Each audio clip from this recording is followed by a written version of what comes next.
Hi, this is Erica Deeker Larson presenting my first introduction module for school law here at Fort Hays State University. My traditional personal demographic: I got my Bachelor of Arts in Psychology at Kansas State University in 2005. I also got minors in Spanish, Business, and Leadership. I studied abroad while I was at K-State in Spain and Costa Rica. Then I went to Emporia State University where I got my Master of Science and Educational Specialist in School Psychology. From there, I began working as a school psychologist in 2007 at USD 383 Manhattan, Ogden, which is where I currently work. This is actually the only school district I've ever worked in. I came here for my school psychology practicum and internship and have just remained here ever since. I started here actually, I was a field placement student whenever I was at K-State and made some key contacts and kept in touch with them. Um, so then while I was working, I did my PhD in counseling and student development at K-State. So that was kind of started in around 2008 and finished in 2015.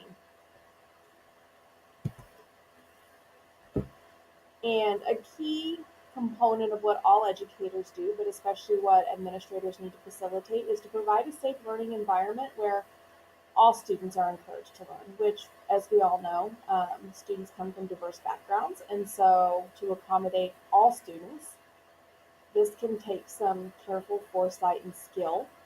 And in doing this and meeting this goal, we need to consider federal and state laws and also our own school board policies. They are constructed not just to guide us because we have rules to follow, but they have purposes and can be instrumental in providing this safe learning environment that also encourages all students to learn. So, critical reflection of where I have seen my administrators reference federal and state school laws and also school board policies. I've seen them referenced when talking with my administrators in person or also through whenever they send out emails. Typically it's if a topic comes up that's relevant, then they'll throw out, oh, according to this, or if they anticipate something is going to be happening or something has maybe a regulation or a law has changed that we need to be aware of, they'll let us know. So I guess sometimes they note them proactively and then whenever applicable. One tends to, I work with four administrators. I'm in two schools. Each school has a head principal and an assistant principal. One of the administrators tends to note legalities more than others. Not that the others don't pay attention or aren't aware.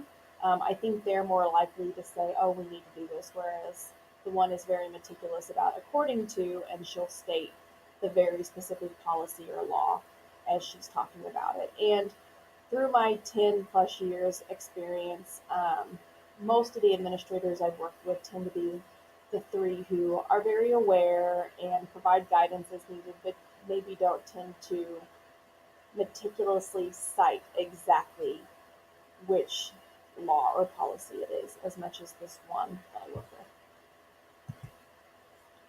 My personal critique, what I currently know regarding federal and state laws: I'm pretty well versed in confidentiality related laws, especially where SPED laws, special education law, is concerned.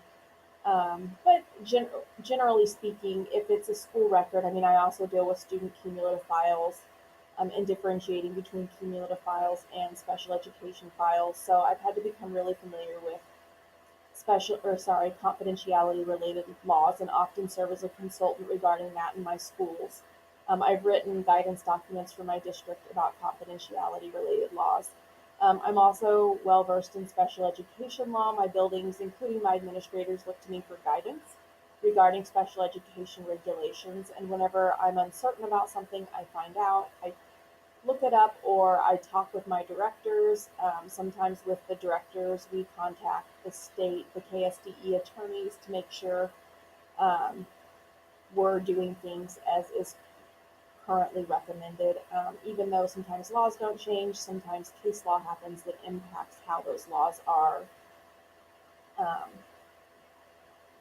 I guess, how it's recommended that we actually practice. So it's important to always be well aware of the current recommended practices.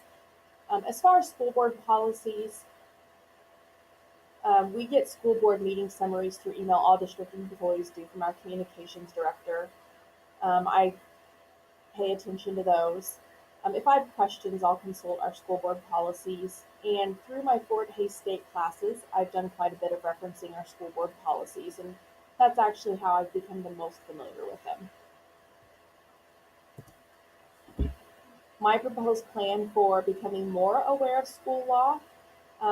Like I said, I'm pretty familiar with confidentiality, specific laws, and special education laws, but a lot of times I'll get questions that are gen ed in nature, and I defer to my administrators because I mean, it's very important that we're correct, and I don't want to take responsibility or give information that I'm not confident is accurate. Um, so I'm really excited to take this class and learn more about just general school laws.